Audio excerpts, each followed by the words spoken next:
After waiting for years to see the story in live action, the Fallout series has finally been released on Amazon Prime like a vault dweller onto the wasteland. It was way back in 1997 when the first Fallout game was released on PC, and now almost 30 years later, the story is engaging fans of an entirely new generation.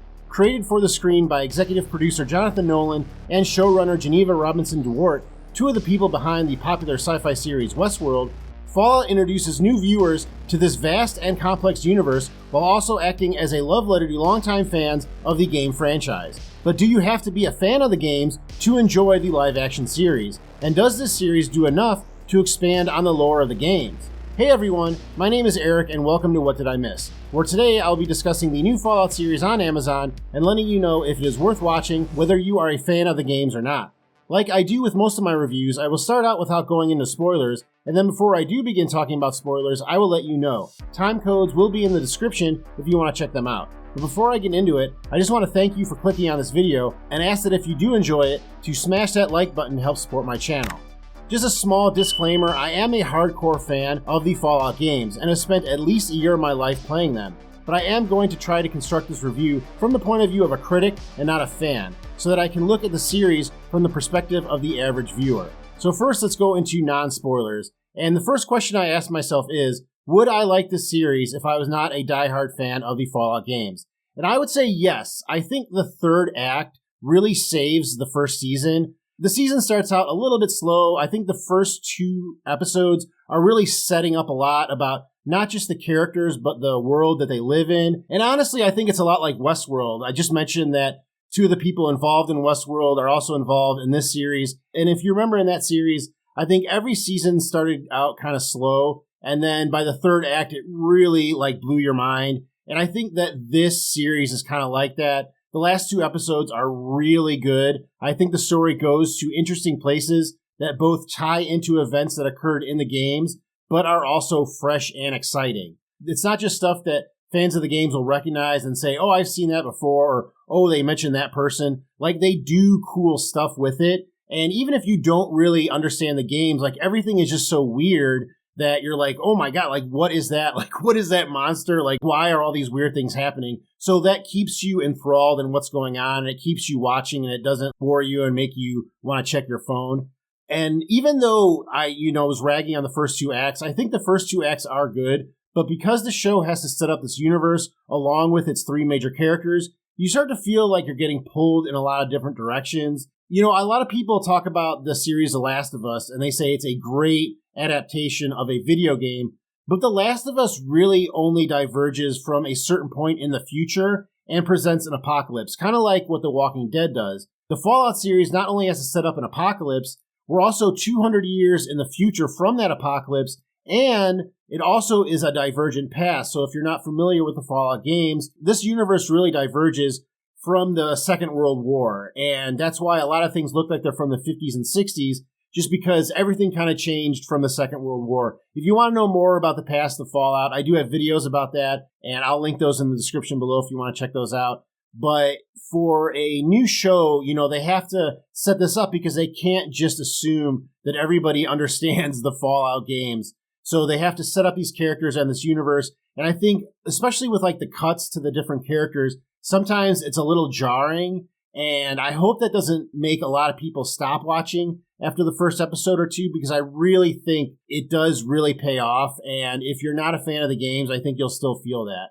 Going into the series, of the three reported main characters, I thought I would like the Ghoul the most. I'm a huge Walton Goggins fan, and I didn't really care much about the Maximus character. But by the third act, I found myself wanting to see how his story ended more than any other, and that's really hats off to the actor who played him, Aaron Moten. I don't think I've seen him in anything else, but he was really good. There's a certain believable vulnerability to his character that makes you root for him, even though he is clearly not a pure character. And by the end of the first season, you learn a lot about him, and he goes on some really cool character development. And I really liked his perspective because it was someone who grew up after an apocalypse happened. And not to go into any good spoilers, but he doesn't understand some basic things that you would learn in health class. And it really is very interesting. It's very funny. After you're done laughing, you're like, that would be what would happen if it was an apocalypse. If I didn't go to high school, I wouldn't know these things and I would just think that like, oh, this is just gross. But it is really interesting. Like his character is really interesting. And,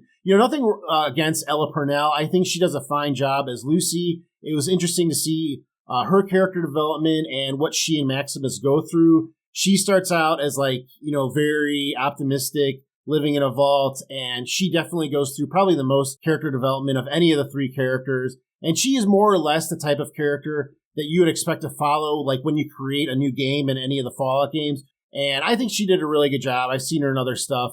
And the Ghoul, I'm going to talk about more about later. He is an interesting character, but I don't think we get to see enough about him because we see so much of Cooper Howard.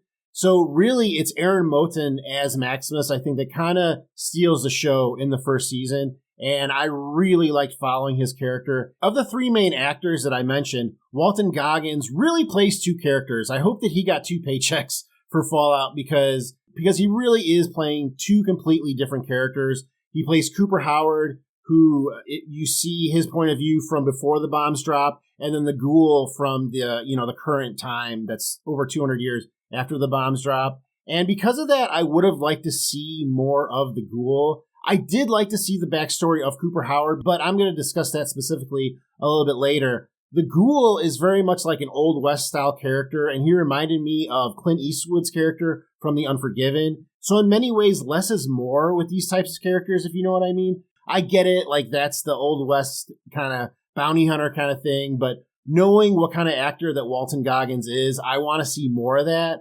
All three storylines that we follow are pretty interesting, but honestly, you could say there are 4 storylines that we follow if you include Cooper Howard, and each storyline has a twist that I did not necessarily see coming. I obviously can't go into those twists, but I'm talking about non-spoilers. I didn't think there was any filler in any of these characters, and I thought each actor did a really good job. Each character's personality and outlook is defined by their past, and the development comes from them interacting with the other main characters. And that's definitely what you want to see in a series like this. And I think they pulled it off pretty well in this first season. And each character is very gray in their own right. They're not black or white. And no one is really who they seem by the end of the first season.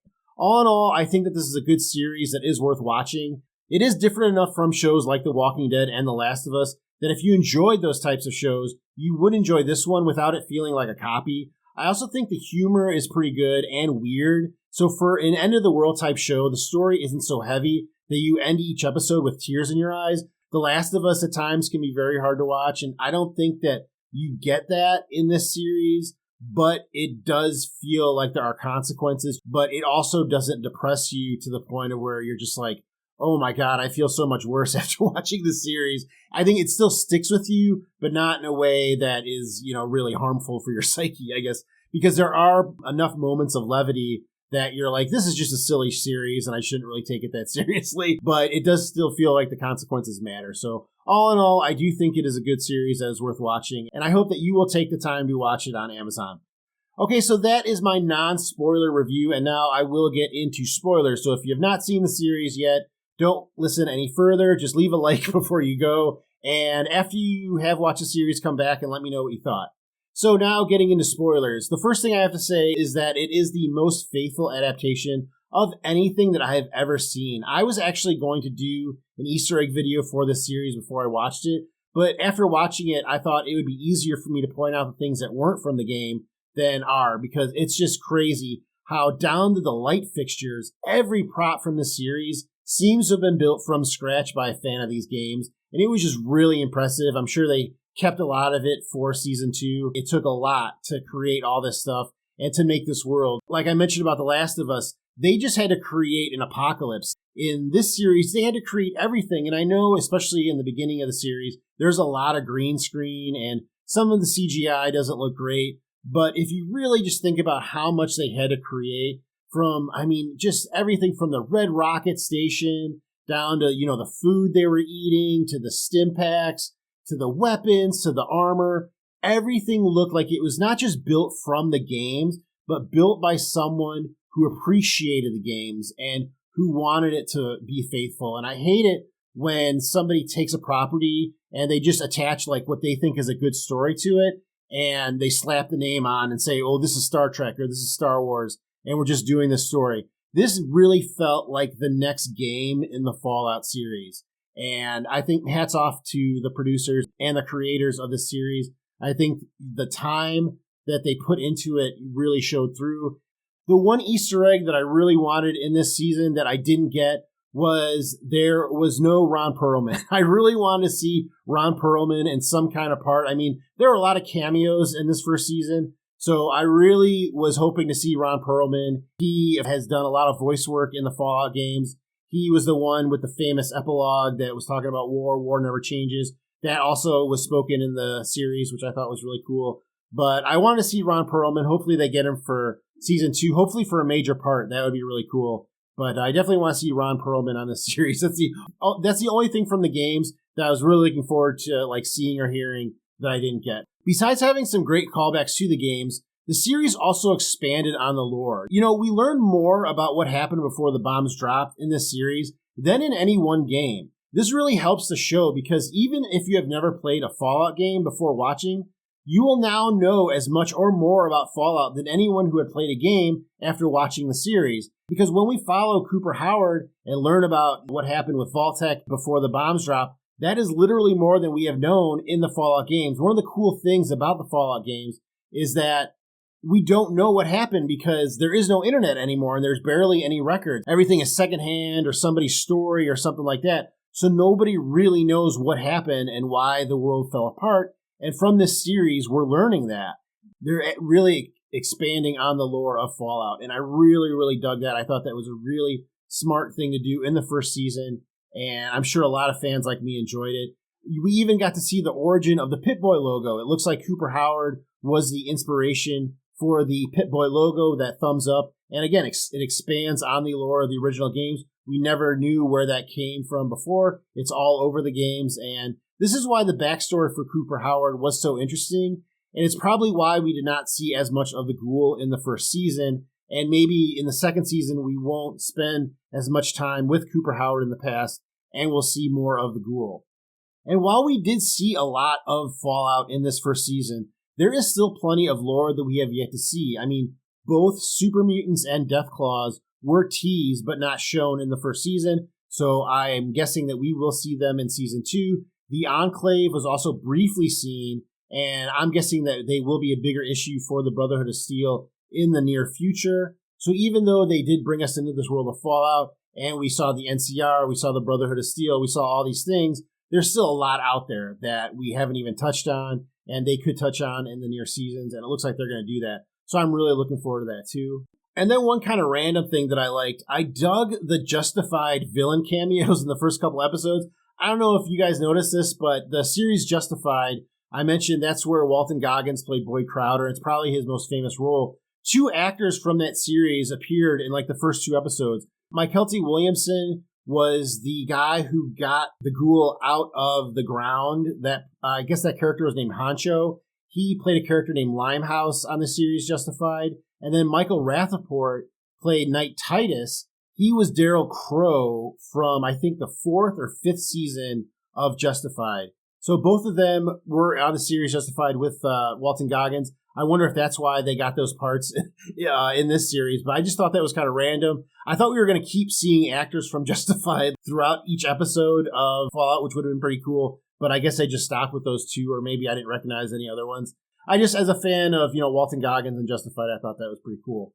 So now I want to talk about the last scene, and more specifically, New Vegas and the timeline. So during the series, it's explained that Shady Sands, the center of the NCR, was destroyed in 2277. This is important because this date occurs before the events of the game Fallout New Vegas, where the NCR and Shady Sands are mentioned and still active.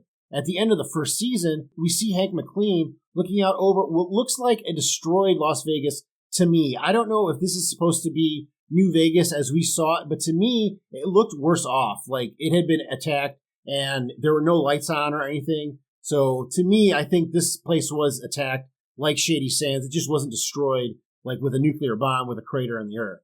But this would infer that the Brotherhood of Steel attacked New Vegas after they destroyed Shady Sands. So maybe after the events of Fallout New Vegas, the Brotherhood of Steel came through and attacked them just like they destroyed Shady Sands. From the series standpoint, this is smart to do because now the show can visit a location from the game And if that location has been destroyed, then they do not have to bring back any characters from that game. So they can say they're in New Vegas, but if everybody's dead and you're just looking at locations and stuff, then it's different than having to interact with actual characters from the game and stuff like that, which gets a little more complicated. I know that New Vegas wasn't, I think, developed by Bethesda, and Bethesda is the company that currently develops Fallout and is working with Amazon on the series.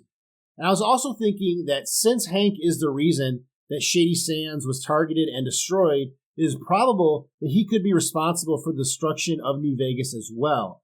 So if you remember, it was revealed that Shady Sands was destroyed because Hank was bitter about his wife going there, and then the Brotherhood of Steel seemingly acted on that and destroyed the location. If he also wanted to destroy New Vegas for some reason, then he could be responsible for that, because why is he going there right now? He obviously has some tie to New Vegas, so maybe somehow he was also involved in the plot line there, and maybe it also had some callback to what's going on this season, and that's why he had the Brotherhood of Steel destroy it.